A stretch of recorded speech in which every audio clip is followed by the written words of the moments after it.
Hi, welcome to BeMORE. I'm Nicolette Wolf, the CEO of BeMORE. BeMORE is a charity with a passion to embed generosity into culture. And we do this through educating, inspiring, and connecting young people who are passionate to make a difference in this world through giving generously. It gives me an absolute pleasure to welcome Cath Dovey today. Welcome, Kath, to BeMORE. Thank you for having me, Nicolette. Lovely to be here. It's an absolute pleasure. Now, Kath, you're the co-founder of the Beacon Collaborative. Would you like to just share a bit more about it? Yeah, well, I think we share many of the same goals that you have at BeMORE, which is to try and engage more people in giving in the UK and to really ignite the culture of generosity that we know that we have here. The way that we do that is slightly different. It's a knotty problem why people in the UK don't give more. And I suppose, to use the jargon, it's a systemic challenge, which means you need lots of different interventions to try and change that culture. So we work on a whole range of different projects, from professional advice to research and measurement, public awareness, political engagement, and also peer influence, trying to help people who are giving find other people who are giving so that they can learn from each other and give better. So I think we have very similar goals, very similar interests, and I'm really looking forward to this conversation this morning. So, Kath, we're here today to discuss how to start giving or even continue to give during times of uncertainty. And we're certainly in one of those at the moment. And it's so important then, if we are thinking about giving, that we do it in a collaborative way so that we can enjoy it and ensure that our impact is increased. However, at the moment, due to this COVID-19 crisis, it could mean that our security for our personal security is under threat. So why is it, how can we start to give? Why is it so important right now to start giving? Well, I think you're right. These are incredibly difficult and uncertain times for everybody. But I also think alongside that, those people who have more and can give more, I think have had a real sense in the last few weeks of how can they get involved, how can they help. The question I hear most often at the moment from people who want to start giving or who want to give in more effective ways is just how can I help? And I think that that kind of underpins the sort of mood and the sentiment that there is among the whole of the UK population. So yes, it is a difficult time, but I think we will find that many people do want to respond. And I think it's important with that in mind that we kind of understand the key challenges and the scale of what we're facing in the charity sector. So there was a piece of research that came out just last week from Pro Bono Economics, which, as the name suggests, do a lot of research on kind of the economic underpinning of what's happening in the charity sector. They have identified a likely funding gap by the end of this year of £10 billion. And to put that into context, that is 1/5 of the total income of the charity sector per year. And that £10 billion is really a result of a kind of perfect storm that's been brewing as a consequence of the COVID crisis. Charities that have relied on high street fundraising or public donations have seen those dwindle as the high street is shut. Those with trading income, obviously they're not trading, so charity shops are closed, arts organisations are closed, they're not getting the trading income that they would normally get. And at the same time, there's been a significant increase in demand. So Pro Bono Economics estimates about 2/3 of that 10 billion comes from a decline in fundraising, and about 1/3 will come from an increase in demand for services that are delivered by the charity sector. And then just one other data point just to put in there. The government has made a commitment to provide some money to support the charity sector, and that amount is £750 million for the emergency response. My makes that about 7.5% of the total funding gap that we're likely to see. So for all those people out there who are just saying, what can I do to help?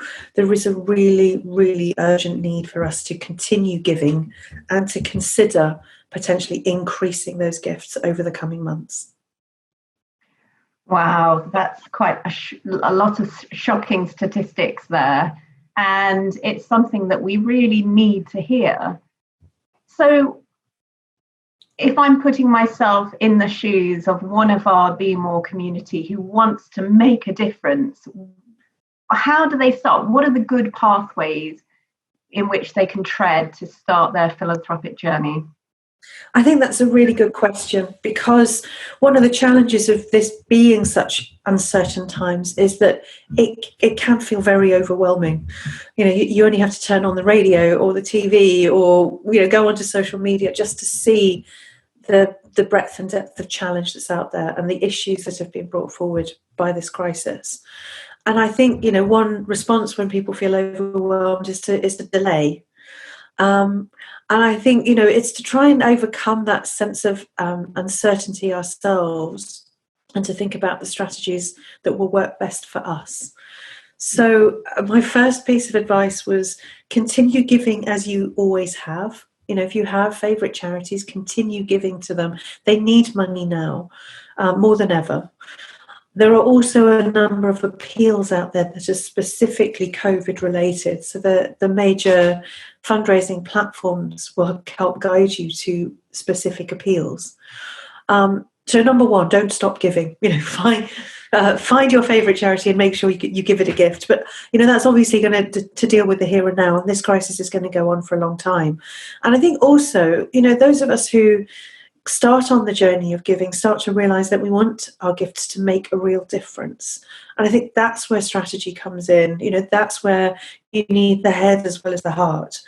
And there are some pathways out there. So, for example, there are 3 principal channels to help in ways that are specifically needed on the front line.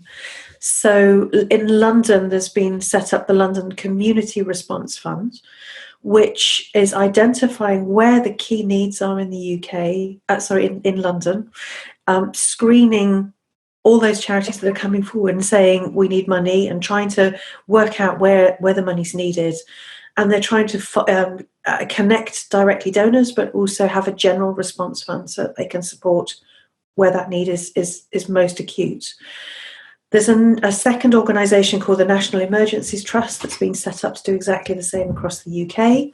And they're working with the UK community foundations, which obviously have a presence in every region, doing exactly the same thing, identifying needs and making sure that the funding is channeled. And then, of course, across the UK community foundations are also active. So if you feel you want to give a kind of general response, you want to get involved, but you don't know exactly where to put the money, there are expert grant-making organisations out there that are doing that. Of course, again, that's not right for everybody. Quite a lot of people will want to feel that they are doing something where they're much more connected with the organisation. And I think that's absolutely fair enough. And there are resources out there that are trying to provide information on what the key themes and key problems are. So, for example, NPC, or New Philanthropy Capital, is a charity that focuses on the needs of the third sector, and they've put out some fantastic resources on what the needs are likely to be in the coming few weeks and months.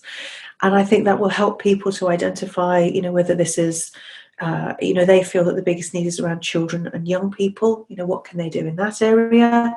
Whether they feel it's going to be around mental health, whether it's around financial and economic hardship, whether it's around women and girls.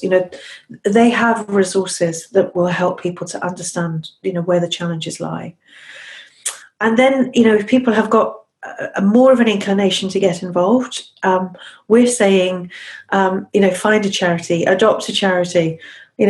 As a philanthropist, as someone who's prepared to give a larger commitment to an organisation, you can make a real difference to help them adapt over the coming months. Whether that's examining their strategy, whether it's bringing in new technology, whether it's figuring out how to deliver against new needs. We need champions. There are some established programs again for that. So the Big Give, obviously some people have heard of the Big Give, have their Christmas appeal coming up. Organisations like Comic Relief, for larger donations, they will help individuals connect with an individual charity. So there are pathways emerging there.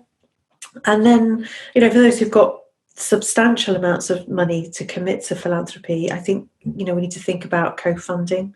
You mentioned before reducing risk, sharing that risk, de-risking, and also timing. Maybe not just giving now, but giving some now and holding some back for September or January or next April. I mean, this challenge is not going to go away.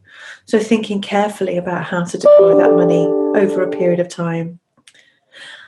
All of this, I think, it comes back to what kind of philanthropist do we want to be? And that takes time and it takes thought to get you to that point. And I know, BeMORE, that's exactly what you do. So yes, I think, helping people to take the time to think through these challenges is really, really important. I think with so many charities potentially sadly folding over the next 6 months or a year, it may be that actually it will put people off giving because they're thinking, well, there's going to be great risk. It could be that I'm giving my money to something where they're going to fold.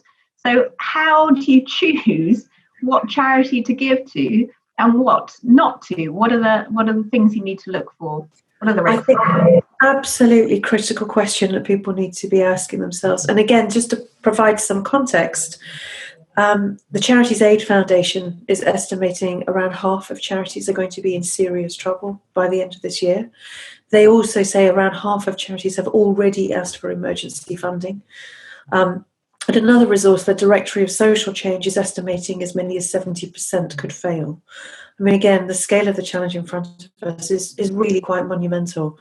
And you're absolutely right. That sense that you want to give to something that stands a chance, that is really doing critically important work is very, very important. I think when we all face risk and uncertainty, the temptation is just to hold back and wait.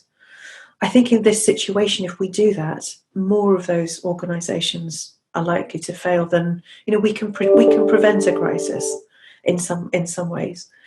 How do you minimise that risk? I mean, there are a number of things that you can do. I've mentioned that we've got a few pathways that have expert grant makers, whether that's the London Community Response Fund, whether that's NET, whether that's the UK Community Foundations. They are doing the work to try to identify two things.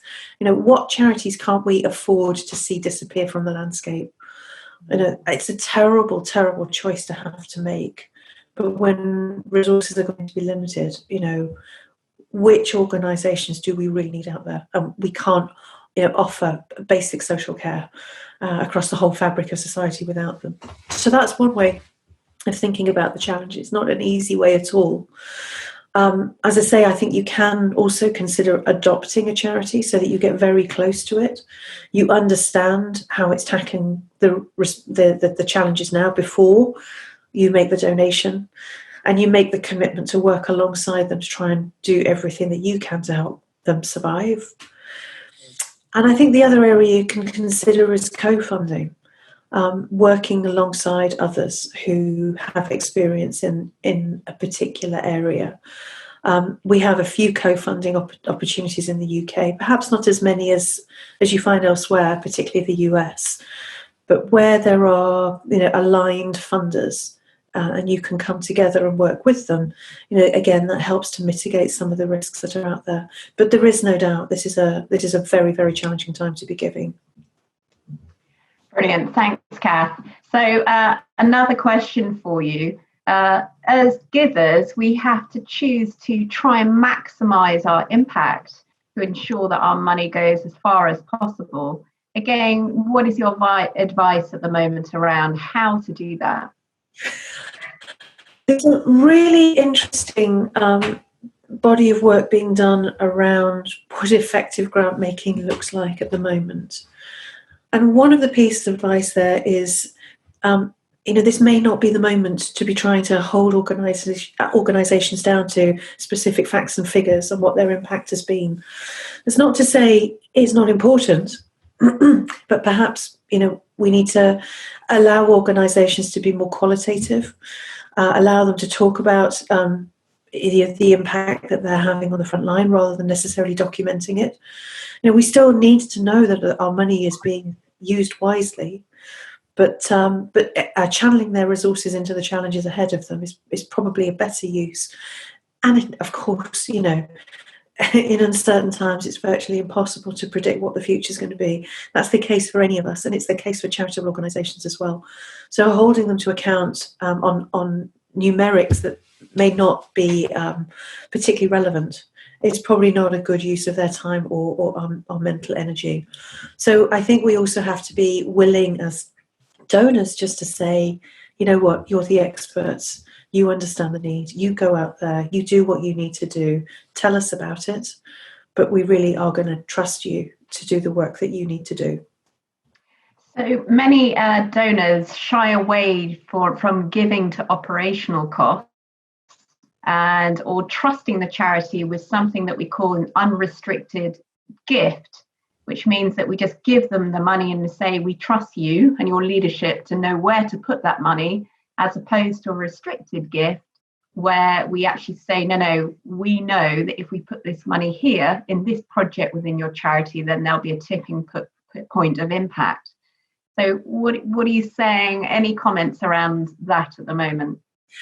Yes, again, I would point to what the leading grant makers are doing, and many of them are de-restricting gifts. And there's some research being put out by New Philanthropy Capital on this topic as well, and they believe that the biggest and the most important thing that philanthropists can do at this time is to consider making an unrestricted gift. And that could have a bigger impact than anything else that we do. And just letting organisations do what they need to do with that money. It is very difficult, particularly for those who are making larger gifts, to just hand it over without at least some understanding of how it's going to be spent. But it will have a big impact at the moment, absolutely. I mean, there will be organisations that still need project capital. Maybe, for example, they want to review their 5-year strategy in light of COVID. Maybe they very specifically need to get a piece of technology in that's going to help them to continue operating. Maybe they need to train more volunteers because the demand on their helplines is much greater than it's ever been before. There are areas where you can see restricted project funding will still be relevant, but the biggest impact is likely to be if you offer an unrestricted gift and allow the organisations to do what they do.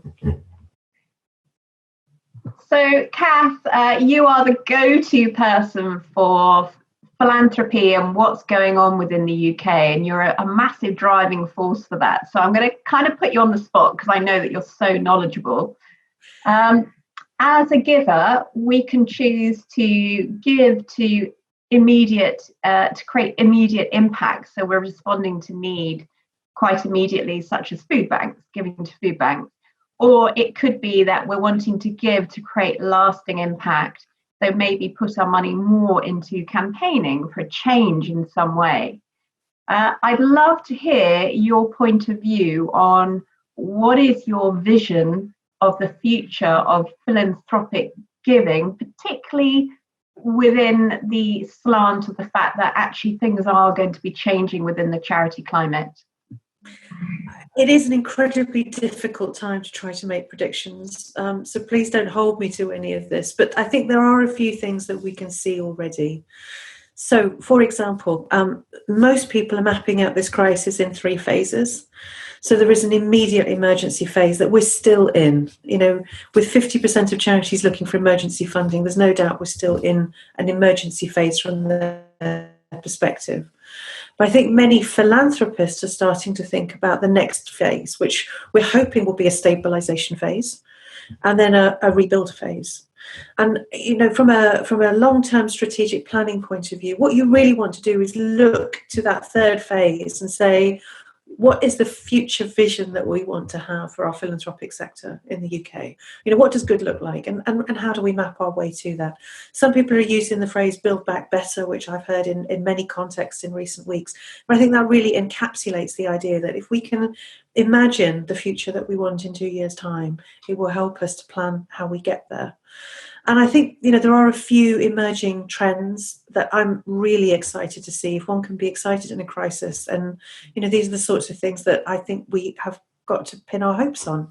So collaboration, an extraordinary amount of collaboration has been taking place in the charity sector and in the third sector to make sure that we deploy resources as effectively as possible. Now, I can't see that rolling back. And I think that's got to be a fantastic future win for our charity sector, for our philanthropy sector in the future. I think we're seeing a lot more focus on local, and that has been, I think, a gap for a long time, understanding on the ground need across the UK and being able to plan centrally against that and making sure that we don't leave anyone behind in this crisis. So that, again, seems to me to be a positive potential area of development in the future. I think we're also seeing some quite interesting innovations around the use of technology. I think historically the charity sector would admit that they have been behind the technology curve, but this has forced us all to use technology in new ways, and the charity sector is no exception. And I think that will create new opportunities in the future. And linked to that data, really understanding need, being able to share information much, much more readily, which hopefully will leave us with a more effective and efficient charity sector in the future. Kath, it's been an absolute pleasure to speak to you today, and we're just so touched and delighted that you've given your time to BeMORE. So thank you so much for that.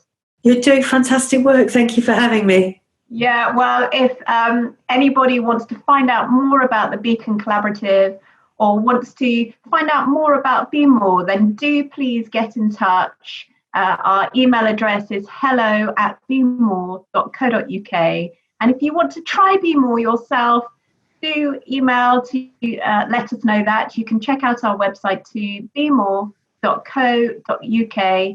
Thank you, Kath. Thank you. Thanks a lot.